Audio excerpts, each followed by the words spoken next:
آقا صحت 3 جور رنج تو دنیا هست که یه آدمو عذاب میده، مثل خوره روحشو میجره. اولین رنجایی که آدم میتونه عوضش کنه. مثلا میره توی جلسه زبانش خوب نیست، تحقیر میشه، رنج میکشه، ولی میتونه سال بعد برگرده خلاصه بهتره کنه. این رنجا خب یه انرژی عاطفیه. ولی رنجای دست دوم رنجایی که آدم نمیتونه تغییرشون بده.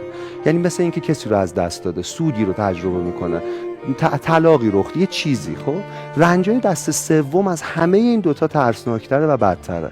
رنجای بلا تکلیفه. رنجایی که نمیدونیم باید بجنگیم درستشون کنیم، نمیدونیم باید بپذیریمشون. جزیره سرگردانی. برزخ از جهنم تحملش وحشتناکتره، چون بلا تکلیفیه، چون تو نمیدونی تکلیفت. من خب بگم تو این مسئله ما میتونیم رنجای دست سوم رو در حقیقت از بین ببریم، یا تو دسته اول یا تو دسته دوم بگنجونیمشون. یعنی بیننده ها یه خط بکشن روی کاغذ، توی ستون بنویسن جنگجو، توی ستون بنویسن اندوهگین. جنگجوی اندوهگین چه رنجایی که امروز میتونن بجنگن تغییرش بدن و چه رنجایی که باید بپذیرنش و دیگه نمیشه عوضش کرد.